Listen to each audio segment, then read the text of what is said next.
Dear students, uh, welcome to the second part of the lesson, My Childhood.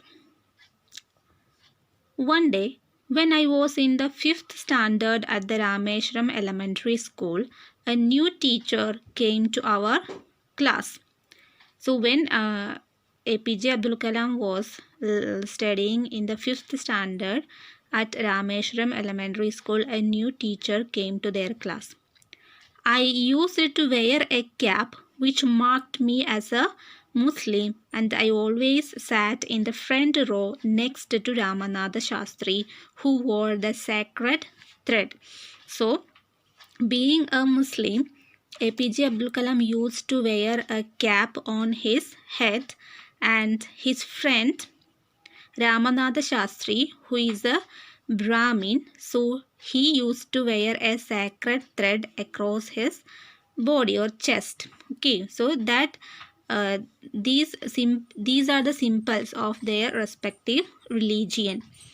The new teacher could not stomach a Hindu priest's son sitting with a Muslim boy. So Ramanatha Shastri and Abdul Kalam were used to sit on the front row, and APJ Abdul Kalam was sitting near to Ramanatha Shastri. So the new teacher could not stomach means the new teacher could not tolerate. He didn't like a Hindu priest's son sitting with a Muslim boy.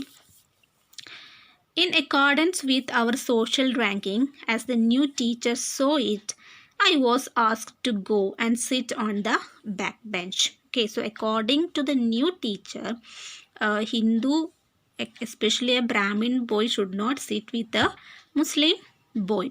So, according to the social ranking prevailed on those days, Hindu priest category, they are the higher class, they are the higher class, and they got a special privilege. Okay, so he asked Kalam to sit on the back bench because he is a Muslim boy, so he wanted to go to the back bench. I felt very sad, and so did Ramanatha Shastri. He was very sad, but more than him, Ramanatha Shastri was very sad because they were close friends. He looked utterly downcast as I shifted to my seat in the last row. So he became very sad or depressed, Ramanatha Shastri, when Kalam was shifted to the last row. The image of him weeping when I shifted to the last row left a lasting impression on me. So he was almost crying. Okay, he was crying when Kalam was shifted to the last row. So that had a great impression on Kalam's mind. After school, we went home and told our respective parents about the incident. So after schooling, after school evening, they went to their house and told everything to their parents. Lakshmana Shastri summoned the teacher and in our presence told the teacher that he should not spread the poison of social inequality and communal intolerance in the minds of innocent children. So Lakshmana Shastri, the father of Ramanatha Shastri, he is an important person because he is the high priest in the Rameshwaram temple. So he has a high social respect and everything in their society, in the society. So he summoned the teacher means he called the teacher, and in our presence, in the presence of Kalam and Ramanatha Shastri, he told the teacher that he should not spread the poison of social inequality and communal intolerance in the minds of innocent children. Don't spread the social inequality and the religious problems or intolerance in the minds of innocent children. He bluntly asked the teacher to either apologize or quit the school and the island. So he strictly said the teacher either he has to apologize or he won't. If he is not ready to apologize for his action, he wanted to quit the school and the island. He wanted to go out of the island, Rameshwaram. Not only did the teacher regret his behavior, but the strong sense of conviction Lakshmana Shastri conveyed ultimately reformed this young teacher. So the young teacher regretted his about his behavior. Okay, he felt so sorry, and that reformed that young teacher. Okay, the strong opinion or belief of Lakshmana Shastri changed the mind of the young teacher. On the whole, the small society of Rameshwaram was very rigid in terms of the segregation of different social groups. Okay, on a whole, the society in Rameshwaram, they had a very rigid form of they were very strict in the form of religious differences, because all the people belongs to different religion and different caste.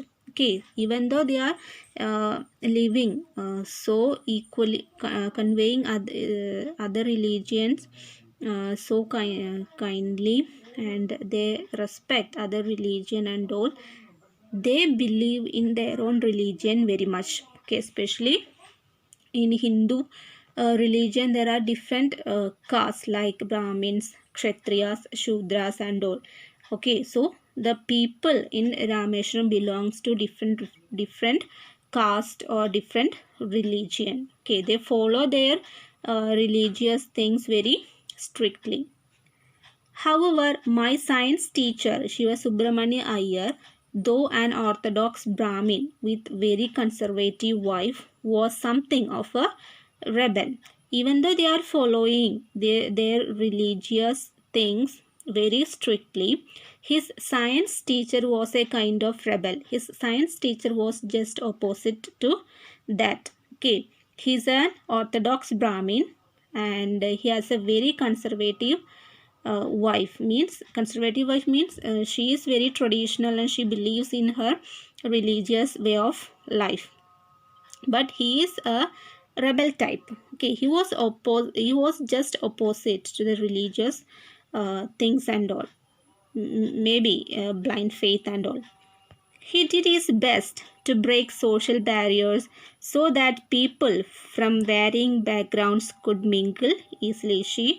So he always worked to break the social barriers, okay, social differences, and if the differences may, if they break the differences, people from different backgrounds, maybe religious or poor people, rich people, everyone can mingle very easily.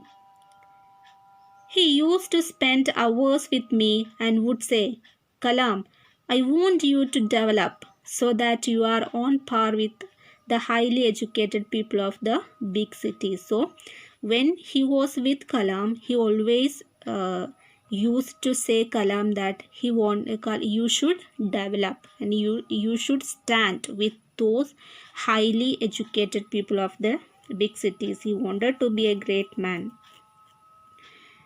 One day, he invited me to his home for a meal. So one day, his teacher Shiva Subramania Iyer invited Kalam to his house for a meal, for having food. His wife was horrified at the idea of a Muslim boy being invited to dine in her ritually pure kitchen. So it's already told that his wife is very conservative, and she was shocked when she heard that he was going to invite Kalam, a Muslim boy, to her kitchen. So on those days, Muslim boy or other people belong to low caste were not allowed to enter in their house and to sit with them or to touch them, etc. So his wife was horrified when a Muslim boy comes to her kitchen, okay, pure kitchen. She refused to serve me in her kitchen. Shiva Subramania Iyer was not perturbed, nor did he get angry with his wife, but instead served me with his own hands and sat down beside me to eat his. So his wife refused to call Kalam to her house, but he didn't get angry with his wife. Instead, he served food with his own hands to Kalam, and he sat beside Kalam to eat his meal. His wife watched us from behind the kitchen door. So his wife was keeping away from these kinds of activities. So she was watching them behind the kitchen door. I wondered whether she had observed any difference in the way I ate rice, drank water, or cleaned the floor after the meal. So Kalam was thinking that whether she could find out any differences in the way of eating, drinking, and cleaning after the meal and all, because he's a Muslim boy and they are Hindu. So he felt that kind of a feeling whether he is doing something different from their way of life. When I was leaving his house, Shiva Subramanya Iyer invited me to join him for dinner again the next weekend. So when after the meal Kalam was leaving, his teacher again invited him to dine with him the next weekend.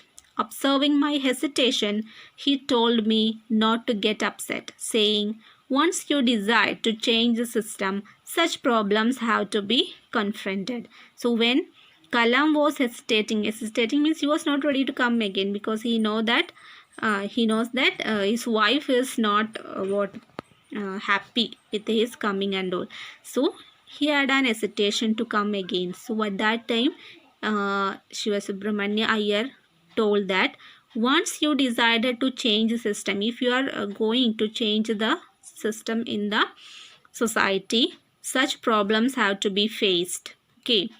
When I visited his house the next week, Shiva Subramanya Iyer's wife took me inside her kitchen and served me food with her own hands. Okay, so his wife, the attitude of his wife has changed. The next time she was ready to accept Kalam and she served food with her own hands. Then the Second World War was over and India's freedom was imminent. Okay, so after the Second World War, the India's freedom was near. Indians will build their own India, declared Gandhiji. The whole country was filled with an unprecedented optimism. The whole country was hoping for its independence from the British rule. I asked my father for permission to leave Rameshwaram and study at the district headquarters in Ramanathapuram. So, Kalam, after the Second World War, he wanted to do his higher studies. So, he asked permission from his father to leave Rameshwaram and study in the district quarters in Ramanathapuram. So, he wanted to leave his place and go to the city for higher studies. He told me as if thinking aloud, Abul, I know you have to go away to grow. So after thinking a while, his father said, I know you have to go away in order to grow well, or in order to develop yourself, you want to go away. Does the seagull not fly across the sun alone and without a nest? A seagull is always flying across the sun alone. It is flying alone and without a nest. So just like a seagull, he also wanted to go away and achieve his success. He quoted Khalil Gibran to my hesitant mother. So when he asked this to his mother was not ready to allow him to go away from her, to go far. But at that time, his father quoted Khalil Gibran. Khalil Gibran is a famous poet. Okay, he told, that means Abdul Kalam's father convinced his mother, saying that your children are not your children. They are the sons and daughters of life's longing for itself.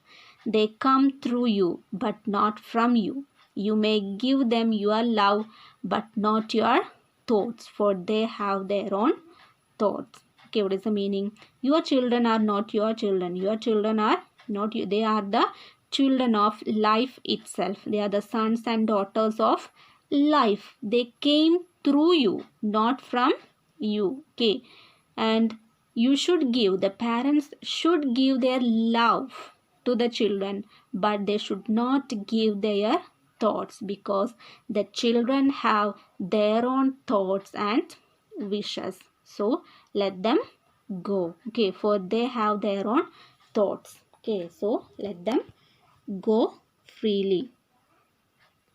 That will take them to success.